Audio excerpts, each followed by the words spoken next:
Good morning and welcome. You're with us on the newspaper show. I am Preeti Dahiya and it's that time of the day when we update you what's covering the pages of your favorite newspaper. So let's begin the day with a look at your favorite Times of India's front page. Now, before I get you the details of this half a page, which is also full of important news, I want to focus on the front page. Page 1 says that less than 1 in 5 deaths in India is certified for cause. What does this mean? Well, less than 1 out of 5 deaths in India is medically certified to denote cause of death.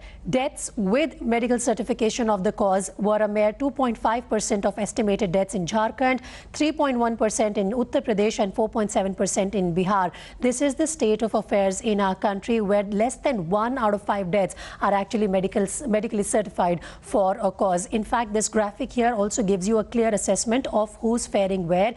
Delhi apparently fares best among states when it comes to determining the cause of death. Now, shift your focus to other stories. 6 migrant states in Northeast witness surge in cases. UP, Assam, Bihar numbers up on more tests. While Maharashtra and the southern states continue to log the highest number of COVID-19 cases and deaths in the country, there has been a significant surge in infections in at least 6 states of North and East India, home to millions of workers employed in other parts of the country. Now, these migrant workers are also expected to now return to these states where they were working before the lockdown was imposed in April and March this year, and that could mean another round of triggering the numbers high as far as COVID-19 figures are concerned.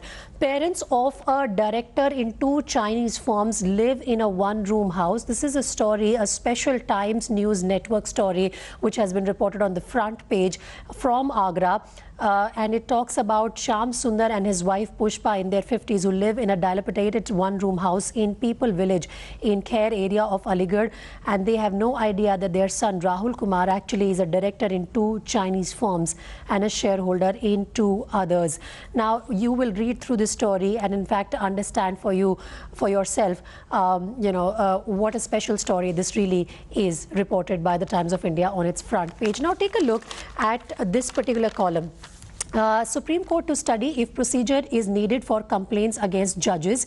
And the Supreme Court on Monday said that contempt of court proceedings initiated in 2009 against activist advocate Prashant Bhushan for his charge that half of the 16 former CJIs were corrupt had raised an important question on what should be the procedure for making a complaint or allegation against a sitting judge. Recently, the court did take note of this and found Prashant Bhushan guilty of contempt of court. He has already filed a petition seeking review of that order. But through this report, you can understand the earlier rulings and how the court has been quite quiet really on the process so far. Lawyers are dismayed over Bhushan verdict. A public statement issued initially by 41 lawyers voicing their dismay over the Prashant Bhushan contempt case judgment has garnered nearly 1,800 signatures now. Those who have signed include Maharashtra ex-Attorney General Darius Khambata, senior counsels Meenakshi Arora and Vrinda Grover, as well as senior advocate Iqbal Chagla and Rajni Iyer. So therefore, it seems that there is a need to understand the procedure which is needed for complaints against judges. What is the ideal way to go about it? Crimes against women down up to 70% in Delhi this year. That is an important story. And here is this bit of news piece on Pandit Jasraj, maestro who gave vocal music a new dimension no more. Pandit Jasraj, who passed away at the age of 90 after suffering a cardiac arrest in New Jersey on Monday, will be a singer best remembered for braiding lyrical and devotional elements into classical Indian music. So this is a sort of obituary and a tribute piece for the music maestro Pandit Jasraj. And let's move on now and take a look at some other newspapers and shift our focus to the Nav Bharat Times, your favorite Hindi daily of the country. आज के नव Bharat times के front page पे जो खबरें हैं उनमें सबसे ऊपर है जेईई और नीट होंगे छात्रों का साल बर्बाद नहीं कर सकते, कहा कोर्ट ने ये फैसला दिया है कि इस साल जेईई और नीट के एग्जाम्स होंगे। मेडिकल की प्रवेश परीक्षाएं जेईई और नीट को पहले से तय तारीखों में कराने का रास्ता सुप्रीम कोर्ट कोर्ट ने साफ कर दिया है। कोरोना की दलील देकर 11 राज्यों के 11 छात्रों ने ये एग्जाम टालने की गुहार लगाई थी, जिसे कोर्ट ने सोमवार को खारिज कर दिया। कोर्ट ने याचिकाकर्ता छात्रों से कहा कि क्या देश में सब कुछ रोक दिया जाए। क्योंकि देश में सब कुछ रोका नहीं जा सकता, इसीलिए कोर्ट का ये मानना है कि जो मेडिकल के छात्र हैं, इंजीनियरिंग के छात्र हैं, उनका भी एक साल बहुत महत्वपूर्ण है और उसे बर्बाद नहीं करने दिया जा सकता। शिक्षा से जुड़ी चीजें खोल देनी चाहिए। क्या देश में सब कुछ रोक दिया जाए? कीमती साल यूं ही बर्बाद होने दिया जाए? जिंदगी को रोका नहीं जा सकता। शिक्षा से जुड़ी चीजों को अब खोल देना चाहिए, ये है मानना सुप्रीम कोर्ट का। सितंबर में ही होंगे एग्जाम। सुप्रीम कोर्ट ने छात्रों की याचिका खारिज की। अब 1 से 6 सितंबर के बीच जेईई मेंस और 13 सितंबर को नीट का होगा एग्जाम। ये बहुत इंपॉर्टेंट एक इंफॉर्मेशन है जो आज के आपके नवभारत टाइम्स में फ्रंट पेज पे दी गई है। अगर आप छात्र हैं तो इसे जरूर पढ़ें। बीजेपी नेताओं के भड़काऊ भाषणों पर नरमी के आरोपों में ने तूल पकड़ा। फेसबुक ने दी सफाई। हेट स्पीच को लेकर निष्पक्षता पर घिरे फेसबुक के मामले ने सोमवार को तूल पकड़ा। बीजेपी नेताओं के भड़काऊ भाषणों पर नरमी के विपक्ष के आरोपों के बीच फेसबुक ने सफाई दी कि दुनिया भर में हमारी नीतियां एक जैसी हैं। तो ये एक सफाई आई है फेसबुक की तरफ से। 3 जवान शहीद, लश्कर कमांडर समेत 2 ढेर। ये कल एक एनकाउंटर हुआ था कश्मीर में। नॉर्थ कश्मीर के बारामूला में आतंकियों ने सोमवार सुबह सीआरपीएफ और जम्मू कश्मीर पुलिस के साझा चेक पोस्ट को निशाना बनाया। इस आतंकी फायरिंग में सीआरपीएफ के 2 जवान और पुलिस बल के स्पेशल पुलिस ऑफिसर शहीद हो गए और इस पूरे एक एनकाउंटर की जानकारी इस न्यूज़ पीस में दी गई है। महिला व बाल सुरक्षा के लिए अलग एडीजी, ये है कहना उत्तर प्रदेश सरकार का। महिला और बच्चों से जुड़े अपराध, शोषण और अन्य समस्याओं पर शिकायतों की सुनवाई एक ही छत के नीचे हो सकेगी। सरकार ने महिला एवं बाल सुरक्षा संगठन और एडीजी महिला एवं बाल विकास सुरक्षा के लिए नए पद के गठन की मंजूरी दे दी है। ये एक डेवलपमेंट है उत्तर प्रदेश से। तो ये तो थी फ्रंट पेज की खबरें कुल मिलाकर नवभारत टाइम्स में, जो कि आज का नवभारत टाइम्स का एडिशन है। Let's shift our focus now to the pink paper, the business daily of the country, the Economic Times. Now, Economic Times this morning in its front page is focusing on an extremely important story, and that is how COVID has actually hit the economy and what is the impact on it on our economy. The headline on the front page of the Economic Times says that COVID hit economy may have shrunk 14 to 26% in Q1. This is extremely critical. Signs of picking up in August after lockdowns, local lockdowns dented recovery in July. India's economy may have contracted by as much as a fourth in the June quarter because of COVID-19 and the lockdown that ensued, according to a poll of 11 economists conducted by ET. They warned that a recovery may take a while as the virus spreads and infection numbers rise, prompting further localized closures. Now, that in fact has been an impact on the economy as well. Even though the Ministry of Home Affairs has allowed the reopening of the economy in several sectors, there are several local lockdowns which have been imposed through the month of June and July as well by various state governments, and that has resulted in the dent in the recovery process even in these 2 months. You can take a closer look at these graphics once again, how in fact has been the impact of corona cost on these particular big industries and brands. At the same time, global gloom is also mentioned here in Q2 growth in percentage. Japan is down by -27.8%, US -32.9%, Thailand -12.2%, Malaysia, Germany and China in fact all in the red. China bearing the least cost at 3.2%. Spread of the pandemic threat to recovery. Rural spread will dent purchasing power. Pent-up demand has sustained recovery. Agriculture to report positive growth. Economists say more measures are needed. So perhaps the government could be considering announcing more measures in the coming weeks and months. Now, another important bit of news on the front page of the Economic Times. Serum Institute looking for a $1 billion shot to fight COVID. What does it say? Well, it says that the Serum Institute of India, or the SII, the world's largest vaccine manufacturer, is in talks with private equity investors, including Blackstone and KKR, as well as philanthropists and social venture funds to raise up to $1 billion for COVID-19 vaccine development, said two people aware of the matter. If they manage to raise funds at this level, then that would definitely be a booster dose of sorts when it comes to developing a vaccine for COVID-19. SII plans to raise funds for its COVID-19 vaccine development. Another bit of news here on the front page. Supreme Court seeks government view on making Jio pay RCOM dues.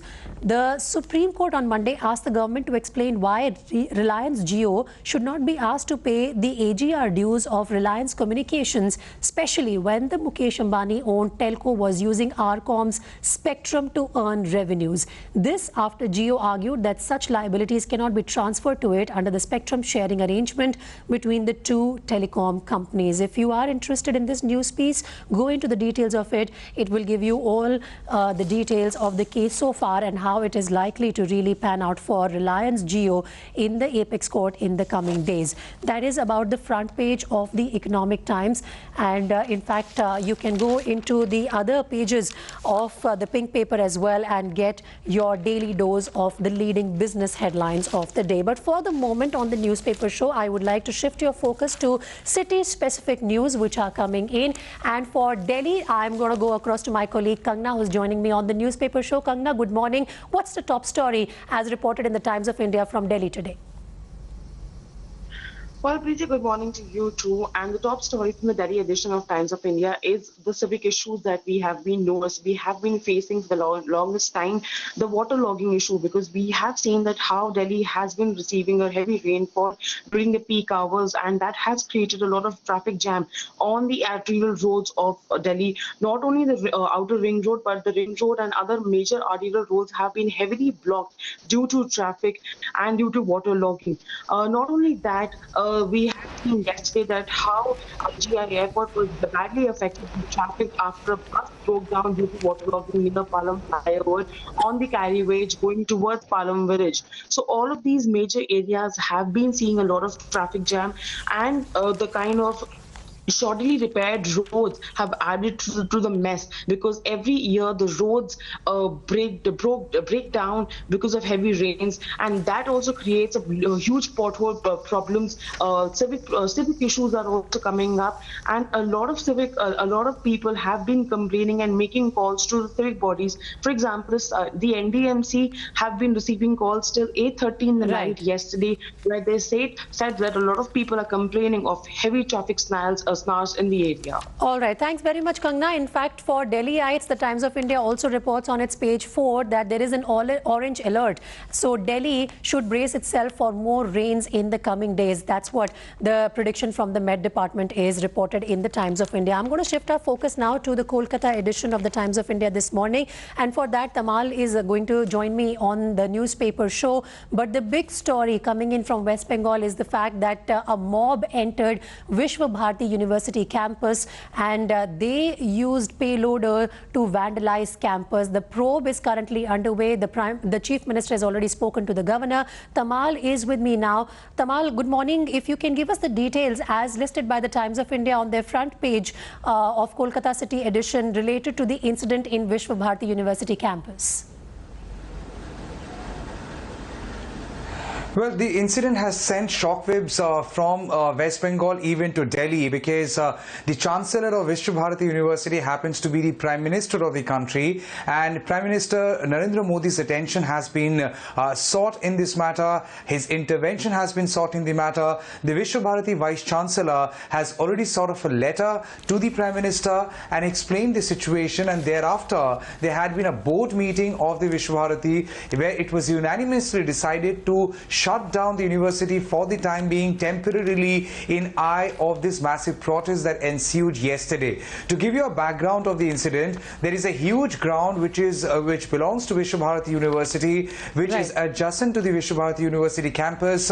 On the same ground, for years now, traditionally, a very cultural fest called Posh Mela, integral to Bolpur's culture, Birbhum's culture, had been happening. It is also kind of a heritage which had had been followed from the Tagore era, and now Vishwa Bharati, as per the NGT guidelines, had planned to build up a fence around that around that ground, and that has invited the ire of common people. Now, incidentally, yesterday when people were moving towards the ground as a crowd thronging towards there was also Trinamool Congress leaders present. So that has kind of made the entire issue political. You know, and I'm sure viewers can find all the details related to the background also and put the things in context with the help of their newspaper this morning. Thanks very much, Tamal, for joining me on the newspaper show. We are now going to shift our focus to Mumbai edition of the Times of India, and Mumbai edition of the Times of India has this very important story related to a drug haul. 250 kg drugs worth 47 crore rupees seized by DRI, 3 held after raids in Mumbai and Hyderabad. Siddhant is with me on the broadcast now. Siddhant, good morning. If you can give us more details about what has been reported in the Times of India related to this big story. Well, that's right. Directorate of Revenue Intelligence, DRI, busted and seized drugs worth 1,000 crore. And these were the raids which were conducted in Mumbai and Hyderabad on 3 places, and 250 kg of drugs have been seized. So DRI usually keeps a tab on the movement of any kind of narcotic substances, and the DRI officials from Nhava Sheva unit raided the 3 places, and these substances have been recovered. Now the case has been booked, and we've been told that that this is a big cartel, and many more arrests likely to take place in this entire. Okay, thanks very much, Siddhant, for joining us on the newspaper show. And we are going to shift our focus now to Bengaluru edition of the Times of India. And amongst the important stories from the state of Karnataka, the Bengaluru edition is specifically focusing on the riots that the city witnessed last Tuesday. And it's been a week now. The probe has gained momentum, and the page 4 of the Times City edition is actually full of all the details related to the probe. One of the news reports suggests that police fired 180 rounds, 93 were rubber bullets. Apart from that, there are other names from the SDPI which are emerging. Deepak is joining me on the newspaper show for more details on that. Deepak, good morning. What more can you tell us as far as this report in the TOI is concerned? Good morning, Preeti. Yes, Dr. Beg has been making a lot of noise about how the SDPI was detrimental to the Congress, and he complained to the senior leaders, including K.C. Venugopal, who's in charge of Karnataka, regarding the activities of the SDPI and how they could go against the interests of the Congress party. And he says that nobody paid heed to his words. And in contradiction to that, Zamir Ahmad has, of course, made certain statements at this point in time. But of course, the investigation, initial probe and preliminary reports have suggested that the SDPI and its leaders, played a key role in bringing together backed up with evidence as they continue investigation and eventually file a charge sheet. But another important aspect here is that just yesterday a person has been taken into custody with links to the murder of a RSS worker recently in Bengaluru. Apart from that, to an organization named Al Hind, which has been connected to ISIS as well and recently charge sheeted by the NIA. So the investigation, of course, is going in different corners. Probably in a day or two, we'll have a summary of what exactly was happening at DJI. Sure. Thanks very much, Deepak, for joining us on the newspaper show. And now let's go across to the city of Chennai and talk about the Chennai edition of the Times of India this morning. One of the very unfortunate stories here reported on the front page of the Chennai edition of Times of India is related to a Dalit civic chief who was prevented from hoisting the tricolour in Tamil Nadu again. This happened on the Independence Day celebrations, and this was a Dalit civic chief who was prevented from hoisting the tricolour. Unfortunate that even now the country is facing these caste-based issues. Going across to my colleague Shabir now, who's joining us on the newspaper show. Shabir, good morning. Like I said, it's very unfortunate that even now such incidents of caste discrimination are being reported. Well, that's right. Even after 74 years, we are facing caste discrimination. There are people who are being prevented from hoisting national flag. And this incident happened in Tiruvallur, where in Athupakam, Panchayat chief was denied by the upper caste people while she was there to hoist flag. In fact, earlier the headmistress of the school, which is next to the Panchayat office, invited her to hoist the flag, but later, because of some kind of objection, she called her back and said that they will do it themselves, and her services are not required. So this clearly goes to show the kind of harassment and discrimination that people from scheduled caste and scheduled tribe communities are facing in Tamil Nadu, and this is something that needs to be immediately attended to. But the collector says that they have not received an official complaint, but anyway, they will carry out an inquiry, and those who are responsible for this incident will be punished. Well, they must be. Thank you very much, Shabir, for joining us on the newspaper show. Now, I want to draw our viewers' attention to some other important stories reported in the Times of India this morning. In the Times Nation page, there is a news report on the entire COVID chart that you can see on page 11 of the Times of India. For past 10 days, India is #1 in new COVID cases. There is this important graphic that you can look at and in fact understand for yourself how it has been shaping up for India. Apart from that, testing is up tenfold, but positivity rate is seen stable at 8%. Active cases, however, see a dip for second straight day, is what is reported by the Times of India on page 11. Now take a look at Times Global page, and Times Global is talking about the US presidential elections, and the Democrats convention kicks off as GOP sharpens attack against Kamala Harris, who is the vice presidential nominee by Joe Biden, the Democrat presidential nominee. Facing vituperative attacks from the right wing of Republican Party, Democratic vice presidential candidate Kamala Harris said on Sunday that she is ready for all the tactics, dirty tactics, and no progress has ever come about without a fight. That is the claim from Kamala Harris. Did Trump plan to meet Putin before polls? NSA says no. Iran paid Taliban for attacks on US soldiers in Afghanistan, as per a report here. Zardari to be indicted in graft case on September 9th. A few other pieces of important global news here in the global page of the Times of India. Now we are going to shift our focus to Times Sport, and what is the big sporting story of the day? For more on this, let's go across to my colleague Karishma, who's joining us on the newspaper show. Karishma, good morning. Well, the Times of India is full of this big article on decoding MSD, man of myths. Well, it's absolutely, Preeti. There is this huge article on MS Dhoni and decoding how his career has been. But also there are other news in the Times of India, like hockey players who had tested positive for COVID-19 have been discharged from the Bangalore hospital yesterday. And Dronacharya awards have been finalized. Dhyan Chand awards have been finalized. And today is the all-important meeting for the Khel Ratna and the Arjuna awards. Remember, Rohit Sharma and Vinesh Phogat are in the race for the Khel Ratna Award. So Times of India is a heavy-duty sports page today with, not just cricket, but all other sports news as well, Preeti.